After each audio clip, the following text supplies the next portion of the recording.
de todos os homens. Quando você vai, pouco tempo atrás eu estive no velório de um homem que eu considerava um tio meu, como um tio, uma pessoa muito, muito amada. E eu vi ali aquela pessoa num caixão, a fisionomia não me lembrava nem um pouco aquela pessoa alegre, sorridente, aquele servo de Deus que sempre tinha sido ao longo da vida. Não tinha servido a Deus ao longo de toda a vida, mas era sempre uma pessoa alegre, uma pessoa muito bem receptiva. E agora você vê aquele corpo inerte ali, aquele semblante estranho, frio, passivo. E você olha para aquilo e você diz: ali está o fim de todos os homens, de todas as pessoas. E o que você faz a respeito? Você reflete sobre a sua vida.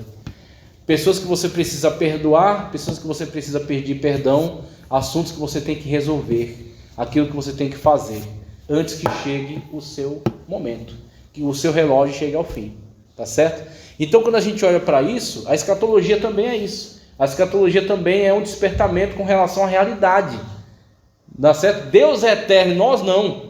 Nós somos eternizáveis, tá certo? Ou pelo menos nós podemos ter uma vida perene, porque eterno é só Deus.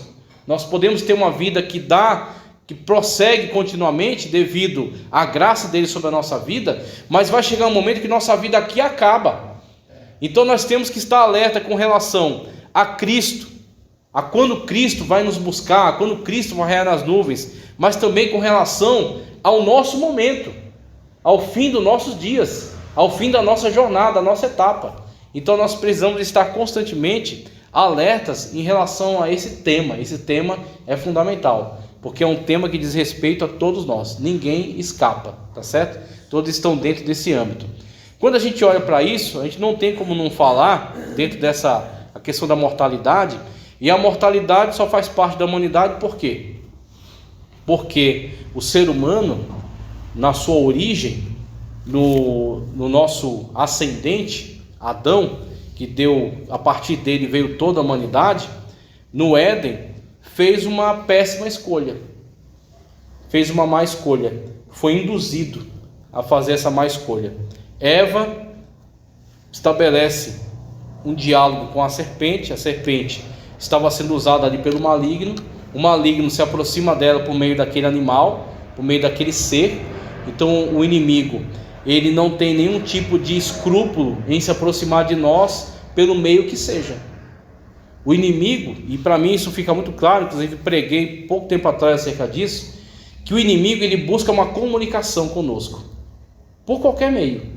No caso ali foi uma serpente. Ele pode tentar se aproximar de você através de uma música. Ele pode tentar se aproximar de você através de uma conversa inadequada. Pode tentar se aproximar de você através de um entretenimento que parecia bobo, mas daqui a pouco começa a capturar a sua atenção e te levar para um âmbito desagradável ao Espírito de Deus. O inimigo ele tenta se aproximar de nós, tenta estabelecer algum tipo de a sua ganância por glória, por poder. Quis ele colocar o seu trono acima do trono do Altíssimo.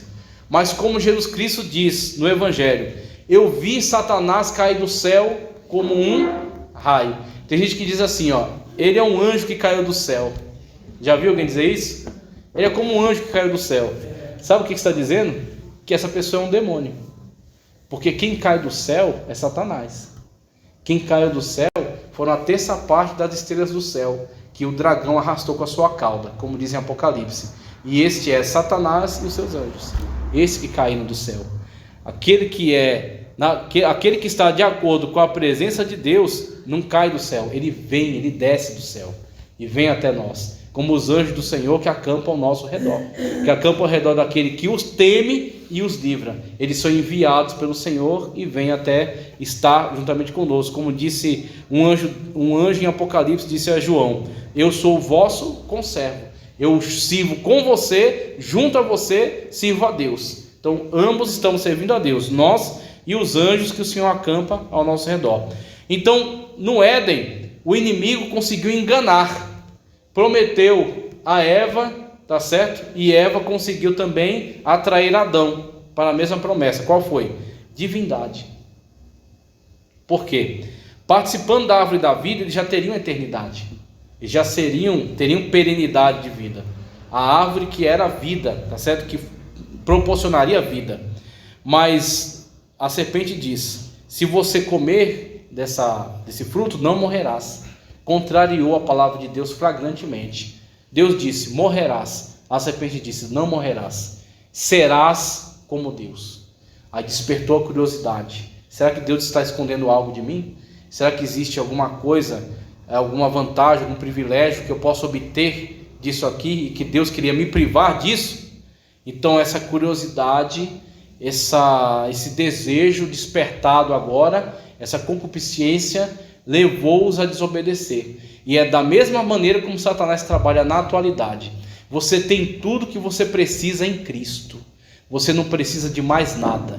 Você não precisa de nada que venha do mundo. Mas Satanás sempre vai tentar colocar no meu e no teu coração que está faltando alguma coisa. Que nós precisamos provar dessa sensação. Que nós precisamos provar desse novo mundo, dessa nova realidade, dessa liberdade. E aí quando você se deixa levar por isso, acontece o que aconteceu com Adão e com Eva. Perderam a comunhão que tinham com Deus. Deus, mesmo diante daquele quadro, traz punição, mas também traz esperança. O Senhor diz: da semente da mulher virá um que esmagará a cabeça da serpente. Então, naquele contexto em que houve juízo, também houve graça. Em que houve punição, também houve salvação. Porque ali foi anunciado o Evangelho pelo próprio Pai, que anunciou a vinda do Filho, que nasceria de uma mulher, por meio da ação do Espírito Santo, e que esmagou a cabeça de Satanás, esmagou a cabeça da serpente, e que venceu a morte. Em Adão todos morrem, em Adão todos estão sentenciados à morte, todos pecaram e destituídos estão da glória de Deus.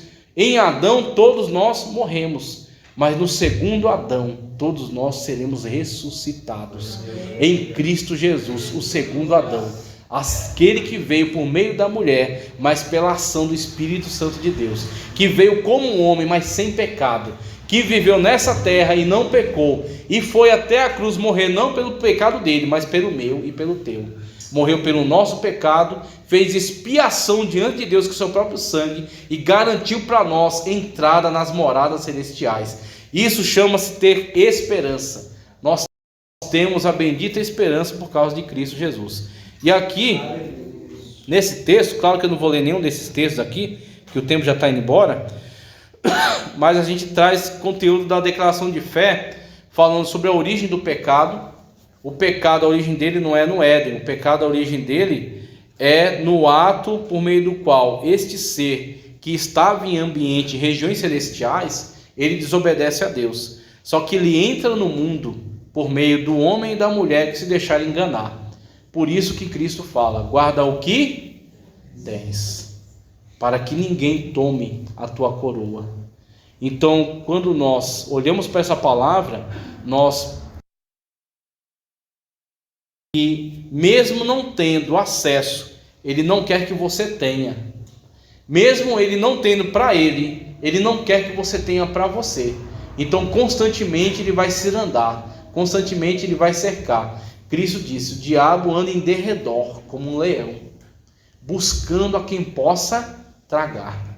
Então o inimigo busca oportunidades, busca ocasiões, mas em nome do Senhor Jesus, essa igreja está protegida contra a ação dele, por causa do despertamento do Espírito Santo de Deus, que está vindo por meio desse ensino. A origem da queda de Satanás: tu eras querubim ungido para proteger, e te estabeleci no monte santo de Deus, estavas no meio de pedras afogueadas, andavas. Perfeito eras nos teus caminhos desde o dia em que foste criado, até que achou-se iniquidade em ti. Então essa é a realidade daquele que constantemente tenta nos enganar. Mas a palavra de Deus diz: temei a Deus. Temei a Deus. Tiago, epístola de Tiago, epístola universal de Tiago. Temei a Deus, resisti ao diabo.